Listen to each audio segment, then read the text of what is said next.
नमस्कार विद्यार्थी मित्रांनो आणि पालकांनो, बाळांनो, आपल्याला या व्हिडिओमध्ये 3 गोष्टींबद्दल बोलायचंय. ठीक आहे, पहिली गोष्ट म्हणजे पीसीबीच्या निकालामध्ये झालेला घोटाळा. ठीक आहे, सगळे विद्यार्थी पॅनिक मोड मध्ये आहेत, त्याविषयी मला काही गोष्टी तुम्हाला सांगायच्या आहेत. तो तसाच घोटाळा तुमचा पीसीएम मध्ये पण होणार आहे का, त्याविषयी मी बोलणार आहे. ठीक आहे, जर तुमचे कमी मार्क किंवा कमी पर्सेंटाईल आलेले असतील त्या तुम्हाला ऍडमिशन भेटेल का नाही भेटणार त्याविषयी थोडंसं बोलणार आहे. ठीक आहे, आणि तुमच्या पीसीएमच्या निकालाबाबत मी थोड्याशा गोष्टी तुमच्याशी बोलणार आहे बाळांनो. ठीक आहे, या 3 टॉपिक वरती आज आपल्याला बोलायचंय. चॅनलला सबस्क्राईब करा जर आतापर्यंत केलं नाही बाळांनो. दिवसातून 2-2, 3-3 व्हिडिओ टाकतोय तुमच्यासाठी, प्रत्येक गोष्टीसाठी आवाज उचलतोय बाळांनो. तुम्हाला जोपर्यंत एक बेस्ट कॉलेजमध्ये ऍडमिशन भेटत नाही तोपर्यंत मी तुमच्या सोबत असेल. फक्त चॅनलला सबस्क्राईब करून ठेवा. महाराष्ट्राच्या प्रत्येक विद्यार्थ्याला एक चांगल्या कॉलेजमध्ये ऍडमिशन मिळून द्यायचंय. प्रॅक्टिकली ते पॉसिबल नाहीये, पण कमीत कमी माझ्या चॅनलशी जुळलेले जे विद्यार्थी आहेत त्यांना नक्कीच चांगल्या कॉलेजमध्ये ऍडमिशन मिळायला हवं. म्हणून चॅनलला सबस्क्राईब करा आणि व्हॉट्सअप ग्रुपला जॉईन करा बाळांनो. कॅप राऊंड रिलेटेड सगळ्या अपडेट्स तुमच्या व्हॉट्सअप ग्रुपला प्रोव्हाइड होतात, म्हणून व्हॉट्सअप ग्रुपला लगेच जॉईन करा. चला, सगळ्यात पहिली अपडेट आपल्या बोलायचंय बाळांनो, एमएसटी सीटी 2026च्या पीसीबीच्या रिझल्ट बाबत. ठीक आहे, जो घोटाळा झालेला आहे नाही झालेला आहे आपल्याला काहीच ठाऊक नाही, पण मी तुम्हाला सकाळी सुद्धा सांगितलं होतं बाळांनो. भरपूर स्क्रीनशॉट दाखवले होते. असे मला 1000 पेक्षा जास्त मेसेजेस आलेले आहेत बाळांनो. 1000 पेक्षा जास्त कॉल्स आले माझ्याकडनं. कॉल्स रिसीव्ह झाले नाही विद्यार्थ्यांचे. मेसेजेस पण मी एवढे सारे बघितले नाही बाळांनो, पण 1000 पेक्षा जास्त मला मेसेजेस आलेत व्हॉट्सअपवरती की सर आमचे कमी मार्क आले, आमचे मार्क्स खूप जास्त होते, 100+ मार्क्स होते आणि आमचे 50 पेक्षा कमी पर्सेंटाईल आलेले आहेत. हा मेसेज भरपूर विद्यार्थ्यांनी पाठवलाय. जर 2-3 विद्यार्थी राहिले असते मी इग्नोर केला असता बाळांनो. ठीक आहे, तुम्ही इथं बघू शकता, मी सकाळी पण दाखवले तुम्हाला हे सगळे स्क्रीनशॉट्स. ठीक आहे, असे तुम्ही जस्ट याच्या मागचा व्हिडिओ बघा. 1000 विद्यार्थ्यांनी कॉमेंट केलेली. किती? 1000 विद्यार्थ्यांनी. 1000 विद्यार्थी खोटं नाही बोलणार बाळांनो, है ना. 5, 10, 15, 20, 25, 40 कॉमेंट आले असताना मी इग्नोर केले असते, कॉमेंट्स डिलीट करून दिल्या असत्या सगळ्या. पण 1000 विद्यार्थ्यांच्या कॉमेंट्स डिलीट करणं शक्य नाही बाळांनो. 1000 विद्यार्थी खोटं नाही बोलणार. काही ना काही प्रॉब्लेम झालाय. इथं सगळे तुम्ही स्क्रीनशॉट बघू शकता बाळांनो, झूम करून बघा वाटल्यास. ठीक आहे, काही ना काही प्रॉब्लेम झालेला आहे. ठीक आहे, आणि ह्या प्रॉब्लेमची रिस्पॉन्सिबिलिटी सीईटी सेलने घेतली पाहिजे. काही ना काही आपल्याला उत्तर दिलं पाहिजे. जर तुम्ही सगळ्या गोष्टी करेक्ट केलेल्या आहेत ना, तशा पद्धतीने सांगा ना आम्हाला की कशा पद्धतीने नॉर्मलायझेशन तुम्ही केलेलं आहे ना. फक्त आपली सीईटी सेल तर्फे एकच रिक्वेस्ट आहे बाळांनो, जेवढे मेल्स करायचे होते, जेवढे कॉल्स करायचे होते, माझ्या परीने मी सगळे केलेले आहेत बाळांनो. विद्यार्थ्यांनी पण, आपल्या सगळ्या विद्यार्थ्यांनी ज्यांचे प्रॉब्लेम्स होते त्यांनी पण कॉल केले, पण आपल्याला काही समाधान भेटलेलं नाही सीईटी सेल कडून, आणि याच्या पुढे पण समाधान भेटेल याची काहीच मी तुम्हाला खात्री देऊ शकत नाही. ठीक आहे, फक्त एक रिक्वेस्ट असेल, जर हा व्हिडिओ एखाद्या ऑथॉरिटी पर्यंत पोहोचला किंवा एखाद्या मंत्र्यापर्यंत पोहोचला तर कमीत कमी ते आपल्याला काही ना काही रिप्लाय देतील की हा या गडबडीमुळे अशा गोष्टी झालेल्या आहेत, किंवा काहीच गडबड नाहीये, विद्यार्थ्यांचे खरंच लो स्कोर होते म्हणून त्यांना लो पर्सेंटाईल भेटलेले. असं जरी आपल्याला एक क्लॅरिफिकेशन भेटलं ना बाळांनो, जेणेकरून आपल्याला मनात काही शंका राहणार नाही. ठीक आहे, आता ज्या गोष्टी झाल्या त्या झाल्या. दुसरी गोष्ट, ही सेम गोष्ट आता पीसीएम मध्ये पण होऊ शकते का? 100% होऊ शकते बाळांनो ही गोष्ट. ठीक आहे, पीसीबी मध्ये झालेली आहे. मागच्या वर्षी पीसीएम मध्ये पण ही गोष्ट झाली होती, पण आपल्याला काही क्लॅरिफिकेशन सीईटी सेलने मागच्या वर्षी पण दिलेलं नाही बाळांनो, आणि या वर्षी पण सेम गोष्ट झाली है ना. नीट मध्ये सेम गोष्ट होत आहे, सीईटी मध्ये सेम. आता सीईटीचं मी जास्त बोलू शकत नाही कारण आपल्याकडे सगळे पुरावे नाही आहेत है ना, आणि मी एकटा आवाज उचलून या गोष्टींना रिझोल्युशन भेटणार नाही. या गोष्टीला तुम्ही समजून घ्या. मला माहिती आहे बाळांनो, तुम्ही माझ्यावर विश्वास ठेवलेला आहे, तुम्ही मला मेसेज करतात सर आमच्यासोबत अशा गोष्टी झालेल्या आहेत, पण मी एकटा त्या गोष्टीला बदलू शकत नाही. ह्या गोष्टीला पण तुम्ही समजा. पीसीएम मध्ये घडू शकतात का? घडू शकतात, पण एक गोष्ट लक्षात ठेवा, मी ही पण गोष्ट आता सीईटी सेलची जिथं चूक असू शकते तिथं मी सांगितली, पण ही पण गोष्ट चुकीची आहे. विद्यार्थ्यांचे अनरिअलिस्टिक पर्सेंटाईल एक्सपेक्टेशन. भरपूर युट्यूबर्सने बाळांनो तुम्हाला एक चुकीच्या पद्धतीच्या एक्सपेक्टेशन दिलेल्या आहेत. जसं की काही विद्यार्थ्यांना वाटायचं माझे 60 मार्क्स आले ना, माझे जर 60 मार्क्स आलेले तर माझे 80 पर्सेंटाईल येतील. ही एक्सपेक्टेशन एकदम चुकीची आहे बाळांनो. ना की तुम्ही पीसीएम मध्ये सुद्धा ही एक्सपेक्टेशन ठेवा. 60 मार्क आले, जास्तीत जास्त 62-65 पर्सेंटाईल पर्यंत येतील.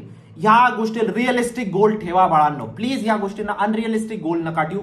आज मी जेवढी एक्सपिरियन्स घेतला या विद्यार्थ्यांचं एक्सपेक्टेशन खूप जास्त होतं. काही विद्यार्थ्यांचे 80 मार्क होते, त्यांना वाटायचं 96 पर्सेंटाईल येतील. कसं काय येतील बाळांनो तुमचे 90 पर्सेंटाईल? काही विद्यार्थ्यांचे 40 मार्क होते, त्यांना वाटायचं तर आमचे 70 ते 75च्या दरम्यान पर्सेंटाईल येतील. आणि त्यांना विचारलं मी, हे कोणत्या बेसिसवरती तुम्ही बोलताय? त्यांनी सांगितलं की दादा किंवा सर आम्हाला त्या युट्यूबरने सांगितलं होतं.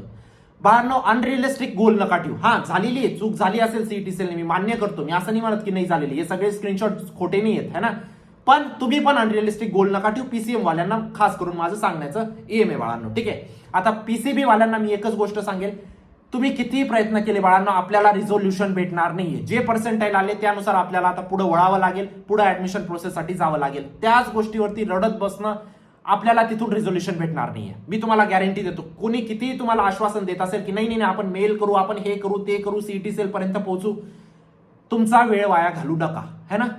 दुसरी गोष्ट, आता आपल्याला सीईटी सेल कडून उत्तर आहे, या गोष्टीचा आपण पीसफुली सीईटी सेलला विचारतोय की आम्हाला रिझोल्युशन द्या, की आम्ही चुकलेलो असेल तर आम्हाला चुकलेलं सांगा की तुम्ही चुकताय, विद्यार्थी चुकताय. जर तुम्ही आम्ही बरोबर असू तर त्याचं रिझोल्युशन द्या. आपलं फक्त एवढीच मागणी आहे सीईटी सेल कडून, ठीक आहे. आता जर तुमचे कमी मार्क आले असतील बाळांनो, किंवा कमी पर्सेंटाईल म्हणजे पीसीबी विद्यार्थ्यांचे मार्क्स म्हणजे पीसीएमच्या विद्यार्थ्यांनी जर कमी मार्क आले असतील बाळांनो, ठीक आहे, तर एक गोष्ट लक्षात ठेवा, तुम्हाला कॉलेजमध्ये ऍडमिशन भेटून जाईल, है ना. या गोष्टीबाबत तुम्ही बिलकुल टेन्शन नका घेऊ. कॅप राऊंड थ्रू तुमचं ऍडमिशन होऊन जाईल बाळांनो, या गोष्टीची मी तुम्हाला खात्री देतो. तुमचे 10, 15, 20, 40 किती पर्सेंटाईल आले, कॅप राऊंड थ्रू तुमचं ऍडमिशन होऊन जाईल. कारण सीटची अवेलेबिलिटीच तेवढी असते बाळांनो. मागच्या वर्षी 1,80,000 इंजिनिअरिंग सीट्स होते, है ना, आणि त्याच्यापैकी फक्त 1,50,000 इंजिनिअरिंग सीट फुल झाले होते बाळांनो. 30,000 इंजिनिअरिंग सीट खाली होते. 30,000 सीट्स खाली होते last year. Same for pharmacy, है ना. म्हणजे 0.08 पर्सेंटाईलला सुद्धा कॉम्प्युटर सायन्स ब्रांच भेटली होती, है ना. मी असं नाही म्हणत मुंबई पुण्यात भेटेल, नाही. गोष्टी कॉम्प्रोमाइज कराव्या लागतील. कमी पर्सेंटाईल आहे, गोष्टी कॉम्प्रोमाइज कराव्या लागतील. पण कॉलेज भेटून जाईल का? 100% कॉलेज भेटेल, या गोष्टीची मी तुम्हाला खात्री देतो. आणि कॉलेज भेटण्यासाठी बाळांनो, आता बघा, सगळ्यात महत्वाची गोष्ट असते, तुम्हाला बाकी विद्यार्थ्यांपासून पुढे निघावं लागेल आता, ठीक आहे. फॉर एक्झाम्पल, सगळ्याच विद्यार्थ्यांचे 70 ते 80च्या दरम्यान पर्सेंटाईल आहेत, फॉर एक्झाम्पल, है ना. तुमचे जर ह्याच रेंजमध्ये, तर तुम्हाला यांना मागे सोडून पुढे जावं लागेल. तर कसं काय जाणार? आता तो परीक्षा उरलेली नाहीये की परीक्षेमध्ये मी चांगला अभ्यास करून यांच्या पुढे निघून जाईल, अशी तर गोष्ट राहिलेली नाही. आता तुमच्या हातात काय बाळांनो? तुमच्या हातात आहे बाळांनो पर्सनल काउन्सिलिंग. जर पर्सनल काउन्सिलिंग व्यवस्थित केली बाळांनो, तुमचे फॉर एक्झाम्पल 2 विद्यार्थ्यांचे 80 पर्सेंटाईल आले, है ना. दोघांपैकी जर ज्याने पर्सनल काउन्सिलिंग केली तो चांगल्या कॉलेजमध्ये जाईल ऍज कम्पेअर टू दुसऱ्याच्या. मी एवढंच सांगू शकतो, नक्कीच चांगल्या कॉलेजमध्ये जाईल, या गोष्टीची खात्री देतो. आता तुम्हाला वाटेल मी प्रमोशन करतोय माझं, नाही बाळांनो. मी तुम्हाला आधीपासून सांगितलंय, जिथं तुम्हाला पर्सनल काउन्सिलिंग आवडते तिथून करून घ्या, पण करून घ्या पर्सनल काउन्सिलिंग. कारण तुम्ही 1-2-3 हजाराकडे नका बघू बाळांनो. ज्याची जी फी असेल, काही काउन्सिलरची 4,000 रुपये, काही काउन्सिलरची 2,000 रुपये, काही काउन्सिलरची 3,000 रुपये, जी फीज असेल 2-3 हजार रुपये फीज घालून तुम्ही प्लीज पर्सनल काउन्सिलिंग करून घ्या. पर्सनल काउन्सिलिंग मध्ये तुम्हाला नक्कीच चांगलं कॉलेज भेटतं बाळांनो. कारण खूप साऱ्या स्टेप्स इन्व्हॉल्ड असतात तुमच्या ऍडमिशन प्रोसेसमध्ये. आणि बाकीच्या विद्यार्थ्यांपासून जर तुम्हाला पुढे जायचं असेल, जरी तुमचे कमी मार्क असतील तरी जर तुम्हाला बाकीच्या विद्यार्थ्यांपेक्षा पुढे जायचं असेल, तर एकच संधी आहे तुमच्याकडे, ती म्हणजे व्यवस्थित पर्सनल काउन्सिलिंग करणं बाळांनो, ठीक आहे. आता महाराष्ट्राची नंबर 1 पर्सनल काउन्सिलिंगची बॅच लॉन्च केलेली आहे, लिंक डिस्क्रिप्शन बॉक्समध्ये टाकलेली बाळांनो. जरी तुमचे कमी मार्क असतील तरी त्या कमी मार्क्सनुसार एक टॉप टियर कॉलेजमध्ये CS, IT किंवा टॉप टियर कॉलेजमध्ये फार्मसी पॉसिबल आहे, या गोष्टीची मी तुम्हाला खात्री देऊ इच्छितो बाळांनो, ठीक आहे. लास्ट इयर असे भरपूर विद्यार्थी होते ज्यांचे खूप कमी पर्सेंटाईल होते, तरी ते आज महाराष्ट्राच्या नंबर 1 कॉलेजेसमध्ये शिकताय. का रे बाळांनो? फक्त योग्य काउन्सिलिंगने. आता तुम्ही म्हणणार काउन्सिलिंग मध्ये असं काय केलं की त्यांना चांगल्या कॉलेजमध्ये ऍडमिशन भेटलं? काउन्सिलिंग मध्ये सगळ्यात महत्वाची स्टेप असते बाळांनो ऑप्शन फॉर्म बनवायचा. ऑप्शन फॉर्म बनवायचा म्हणजेच कॉलेज लिस्ट बनवायची. महाराष्ट्राच्या 350 कॉलेजेसचं नॉलेज नसलं तर ती कॉलेज लिस्ट तुम्हाला बनवता येत नाही, कारण कॉलेज लिस्टनेच तुमचं आता सिलेक्शन होणार आहे, या गोष्टीला समजून घ्या, ठीक आहे. आणि ती कॉलेज लिस्ट तुमची पर्सनल काउन्सिलर तुमच्यासाठी बनवतील, तुम्हाला काही करायची गरज नाही, ठीक आहे. ते पर्सनल काउन्सिलर तुम्हाला कॅप राऊंड मध्ये गाईड करतील, ते पर्सनल काउन्सिलर तुम्हाला स्पॉट राऊंड मध्ये गाईड करतील, ते पर्सनल काउन्सिलर तुम्हाला मॅनेजमेंट मध्ये गाईड करतील, ते पर्सनल काउन्सिलर मध्ये तुम्हाला डॉक्युमेंटेशन मध्ये गाईड करतील. जर छोट्या छोट्या स्टेप व्यवस्थित केल्या, तुमचे कमी मार्कांना पण तुम्हाला एक टॉप टियर कॉलेजमध्ये ऍडमिशन भेटू शकतं बाळांनो, जसं लास्ट इयर विद्यार्थ्यांना भेटलं. आणि असे खूप सारे विद्यार्थी होते ज्यांचे खूप चांगले पर्सेंटाईल होते, तरी ते आज 3rd क्लास कॉलेजेसमध्ये शिकताय. का माहिती बाळांनो? प्रत्येक गोष्ट स्वतःहून करायला गेले. तर ही चूक तुम्ही नका करू, ठीक आहे. काउन्सिलिंग मध्ये A to Z गोष्टी कव्हर्ड असतात बाळांनो. लिंक डिस्क्रिप्शन बॉक्समध्ये टाकलेली आहे, ठीक आहे. न्यूटर्न ऍप डाउनलोड करून तुम्हाला काउन्सिलिंग मध्ये रजिस्टर करायचे, त्याची लिंक डिस्क्रिप्शन बॉक्समध्ये टाकलेली आहे. काउन्सिलिंग मध्ये बाळांनो डॉक्युमेंटेशन पासून, कोणतं डॉक्युमेंट कुठून काढायचं, कुठं सबमिट करायचं, छोट्या छोट्या गोष्टी इन्क्लूड असतात बाळांनो. कुठं ओरिजिनल करायचं, कुठं डुप्लिकेट करायचं. कारण एक छोटीशी चूक झाली ना तुम्हाला या ऍडमिशन प्रोसेसमध्ये, तुमचं ऍडमिशन कॅन्सल होऊन जातं डायरेक्ट, है ना. आणि जर तुम्ही व्यवस्थित प्रत्येक स्टेप व्यवस्थित केली ना बाळांनो, कॉलेज लिस्ट, एक कॉलेजची प्रिफरन्स व्यवस्थित लावली, एक कॉलेज खाली वरती झालं, तुमचं ऍडमिशन कॅन्सल. जिथं तुम्हाला COEP भेटणार होतं तिथं COEP नाही, वेगळंच कॉलेज कोणतं ना कोणतं भेटून जातं. म्हणून एक कॉलेजची प्रिफरन्स एवढी इम्पॉर्टंट असते. तुमच्या कॉलेज लिस्टमध्ये कमीत कमी 40 ते 50 कॉलेजेस पाहिजे, आणि त्या 50 कॉलेजची प्रिफरन्स व्यवस्थित आलेली पाहिजे बाळांनो, या गोष्टीला समजून घ्या तुम्ही, ठीक आहे. व्हेरिफिकेशन, ऑप्शन फॉर्म कसा भरायचा, ऑप्शन फॉर्म तुम्हाला डायरेक्ट काउन्सिलर बनवून देतात. Cap round 1, cap round 2, cap round 3 मध्ये कॉलेज कसं बुक करायचं, नेक्स्ट राऊंडला कसं जायचं, कॅप राऊंड कसे खेळायचे, स्पॉट राऊंड कसे खेळायचे, ILS कसे खेळायचे, ठीक आहे. त्यानंतर स्कॉलरशिप, भरपूर विद्यार्थ्यांची मागच्या वर्षी 2-2, 3-3 लाख रुपये फीज होती बाळांनो, त्यांची फीज आपण 0 केली. का माहितीये? फक्त व्यवस्थित त्यांना सरकारच्या काउन्सिलिंग व्यवस्थित, सरकारच्या स्कॉलरशिप व्यवस्थित पोहोचवल्या बाळांनो. आपण खूप काही वेगळ्या गोष्टी केल्या का त्यांच्यासाठी, खूप काही रात्र जागलो का आपण? नाही, फक्त योग्य स्कॉलरशिप तुमच्यापर्यंत पोहोचवणं ना बाळांनो, हीच काउन्सिलिंग आहे, है ना. तुम्हाला सगळ्यात एकच गोष्टीची कमी आहे तुमच्यामध्ये, ती म्हणजे माहिती. तुमच्यापर्यंत माहिती व्यवस्थित पोहोचत नाही, तुम्हाला या सगळ्या फील्ड मधलं नॉलेज नाही आहे. या गोष्टीला समजून घ्या बाळांनो. एक पर्सनल काउन्सिलर सुद्धा आपण अपॉइंट करतो. मी स्वतः विद्यार्थ्यासोबत राहतो, प्लस अजून एक पर्सनल काउन्सिलर आपण अपॉइंट करतो. कधीही काही डाऊट आला तुम्ही त्यांना कॉल करा, मेसेज करा. असं नाही की लिमिटेड कॉल, 4 कॉल करा, 5 कॉल करा, नाही, अनलिमिटेड. तुम्हाला जिथं वाटलं, जेव्हा वाटलं तुम्ही त्यांना कॉल करा, व्यवस्थित माहिती विचारा बाळांनो. तुमची कॉलेज लिस्ट तेच बनवतील. तुम्हाला किती पर्सेंटाईल, कोणत्या कॅटेगरीमध्ये ऍडमिशन हवंय, कोणत्या सिटीमध्ये हवंय, कोणत्या ब्रांचमध्ये तुम्हाला ऍडमिशन हवंय, सगळा तुमचा रिक्वायरमेंट समजून प्रत्येक कॉलेजमध्ये चेक करतील पर्सनल काउन्सिलर. कुठं तुमचा नंबर लागतोय त्यानुसार तुमची कॉलेज लिस्ट बनवतील, है ना. तुम्हाला जर बाकीच्यांपेक्षा पुढे जायचंय बाळांनो, तर व्यवस्थित काउन्सिलिंग केली तर मी गॅरंटी देतो, जरी तुमचे कमी मार्क असले तरी चांगलं कॉलेज तुम्हाला अलॉट होऊ शकतं. जरी हाय पर्सेंटाईल आले असतील बाळांनो, जरी लो पर्सेंटाईल आले असतील, तरी अजून सुद्धा 50% काम बाकी आहे. जर हे 50% काम व्यवस्थित केलं तर तुम्ही एक बेस्ट लेवल कॉलेजमध्ये जाणार, या गोष्टीची मी तुम्हाला खात्री देतो. तुमच्या आयुष्याचा प्रश्न आहे बाळांनो. आज मी काउन्सिलिंगसाठी थोडंसं तुम्हाला डिटेलमध्ये गोष्टी सांगितल्या, कारण गरजेच्या आहेत. जर तुम्हाला बाकीच्या विद्यार्थ्यांपेक्षा पुढे निघायचंय तर काउन्सिलिंग महत्वाची आहे बाळांनो, है ना.